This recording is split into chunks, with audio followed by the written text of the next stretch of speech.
There's that. Hello, Jimmy. How's your afternoon going, sir? Going pretty good, Owen. Thanks for having me. No problem, no problem.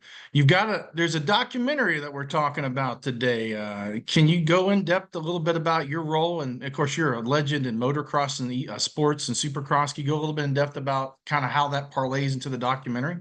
Yeah, I mean, my part of my little bit of the film is, just kind of a tale of, you know, something terrible happening, right? And then someone getting back on their feet. It's a classic tale. I was at the top of the sport, had a very kind of freak accident that happened Yeah, given what our sport is, because you see big crashes and these types of right. things riding motorcycles, obviously. But my little tiny tip over, if you will, ended up being catastrophic. Yeah. Broke my neck, was paralyzed, and had just an amazing recovery. And through that process, we were able to start a foundation for injured athletes, a road recovery foundation. So we had something terrible happen that then led to something very fantastic that's gone on to do a lot of really good work in our community. So there's always the sun's going to come up tomorrow, hopefully, always. Always And hope so. Right. after a terrible storm, eventually it's going to clear out, and that's kind of my story uh, throughout the movie. So yeah, I mean, I was very fortunate that when Paul and the guys decided to put this together, that they thought that, telling my side of the story, what had happened, what's gone on, through that process and since, and kind of shed some light on how dangerous, how Mm. spectacular, how, you know, there's a bunch of things you could say about the sport, right? And so I think, me being in it really was a spotlight on these things, that yeah, you can have something bad and tragic happen in life, right? And then you can persevere through that and find your way through to the other side, which I've been very fortunate that I've been able to do that. And I'm still involved in the sport, on a day-to-day basis. So, Yes. sport I grew up in as a young kid, and through my teenage years and as a Mhm. professional, and I'm 52 years old now, and I'm still involved in it. So, Good. it's a great thing, and the movie's fantastic. I think that people that don't know anything about the sport will be they'll have their eyes opened up to what an amazing sport it is, and how unbelievably gifted these athletes are that are out there putting on a great show every weekend. For sure. And I mean, you talked about in the documentary your experience, of course, getting injured. What were some like motivations like when you were injured that kind of kept you on a positive? I know the doctor you had mentioned in the documentary wasn't very as optimistic as you were, but how kind of motivated you to get better and kind of, get back on your feet and get striding again? Well, I think, when you're sitting in having been an athlete at the top, that you can do anything, right? Your faculties work so well, you end up being good at everything that you do, type of thing. To not be able to do anything, I mean, the goal was just to be able to do something, right? And when that something started to happen, then the goals just, you basically, you keep moving what the goal is, right?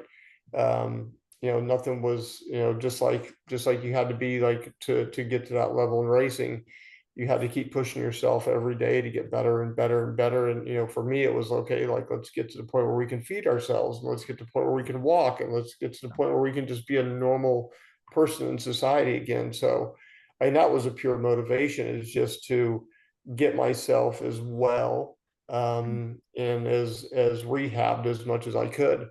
And I was very, very blessed and fortunate that my recovery window was bigger than most. And so, I pushed and pushed and pushed to get to the best level that I could get to. Yeah, the history of, I mean, that's absolutely good stuff because like if you get back, you're a premier agent, I believe, and represent a lot of these athletes, correct? I do. I do. Yeah. It's a lot of fun to go identify some young kids Mhm. and help them along this pathway that you now know like the back of your hand. You know, I've been involved in the sport for, you know, for more than 45 years at a very high level. And so at this point, you know, I can help a lot of the young kids these days kind of navigate the waters that are going to come to them, you know, good and bad, because it's not a, you know, it's not clear sailing the whole way through to make it all the way to the top. Right. And in the documentary, there's a lot of stars and various people have contributed to the what is now Supercross and the sensation that it is. They mentioned Mike Goodwin and Mickey Thompson are featured. Can you talk a little about, before they get into them, but can you talk about what was your kind of gateway into the Supercross and getting into the where you are, and that of course today, and how did you get into all this? What was your Yeah, gateway? Those guys? Or? my dad had a motorcycle Honda motorcycle dealership. So Okay. I was around bikes my whole life, Nice. and my dad rode for and raced on the Mhm. amateur level for fun, never as a professional. So it was my baseball or basketball. It was just Mhm. that was what was around. And so I started riding at a very young age. I started riding bikes when I was 2 years old. Oh, I started racing when I was five. mhm. And by the time I was like 8 years old, I was getting paid to do it. So um, Can't beat that, so man. That's there, awesome. I turned professional when I was 16, and you know, I had a great career. You know, I had 11 seasons professional before I ended up getting hurt, and you know, now it's been 25 years since my accident. I've been involved in the business side of the sport ever since. So, yeah, I mean, it's really all I've been around my entire life is this industry and this sport, which is it's a great sport. It's very family oriented. It is. Yeah. It's very blue collar. Mhm. You know, we have a lot of guys that frame up houses and change tires and do all sorts of stuff. You know, because it's an outdoor sport. It's you know it's not like what my son does now, which is play golf. You know, Right. it's a very different sport. Right. But you know, it's very family oriented, and I think people will recognize that as they kind of watch the movie and they see some of the stories. You know, like the story, Ricky Carmichael's story, where they Mhm. bring his mom Jeannie in, and you know, and it tells the story of what's really needed to get there. You know, it takes a strong family, not only a strong athlete, but a strong family and a strong commitment to make it all the way through to get to this, you know, this very high level of the sport. And I mean, you've had some positive influence. Like, I mean, you just mentioned your dad owned the Honda, so kind of inspired you to get on into that field. And you've, of course, you yourself motivated yourself, and I'm sure there's others around you to get better. And now you're one of the premier agents representing all the next generation and the next of all these awesome sports and athletes. Just curious, being in this for so long, is there some key people, by the way, I'm going to ask, that inspired you during your, kind of like were mentored you or anything? There certainly was, and it was, you know, it was the generation before me and the generation before that, you know, that I grew up watching and emulating, right? Like the way that they rode, the way that they dressed, the way it kind of, you know, you look up to your idols, you know, and you try to be like them, and then you get to that point where then you know, sometimes, and I had I was very fortunate that, you know, before my career was over, I actually got to race against a bunch of the guys that I grew up watching. That's cool. Um, and you know, it's a very funny thing when you beat them. It's as much as you Nice. think it's like, oh yeah, you know that it's actually an interesting feeling because you're like, well, how am I actually doing this? How am I now better than what I watched? But that's the way it should be, right? Every generation should be better than the former. But in doing that, it's a crazy evolution of how that happens, right? Yeah. And now it's funny because all the guys that I looked up to, I have every single one of them's number in my phone, and we talk and text, and you know everybody, know their families and their kids, and so it's quite funny that you look up to these guys and you put them on a pedestal, and you kind of follow what they do, and and you're getting your energy as a young kid off of them, and then somehow, some way, you end up being friends with them. So it's yeah, it's a weird life cycle, that's for sure. Kind of like honestly, like a dream come true. I mean, how many kids and young adults get to hang out with their heroes and do things, if not even better than them, which is very fascinating from the take on that, what you'd said. The documentary we mentioned earlier in the broadcast, Mike Goodwin and Mickey Thompson, who were they? Can you talk a little bit about their contributions to the supercross and motocross world? Yeah, well, I mean, Mike created it. Yep. I mean, plain and simple, he created what Supercross is. It was his vision. It was his idea. As crazy as it was to take outdoor motocross and put it inside of a stadium, which is very American, Yep. um, to build this, almost like what they did in Rome. Like Mhm. Just a here's coliseum of yeah, sorts. Yeah, it's it true. was very well, and it was at the LA Coliseum, so it's very very reminiscent of that. Here's this big display of power and excellence and grit and all these things, and danger, right? All these things put Mhm. together that Mike created, and then Mickey was this massive promoter and former off-road truck racer and drag racer, and he did all these things in the automotive world.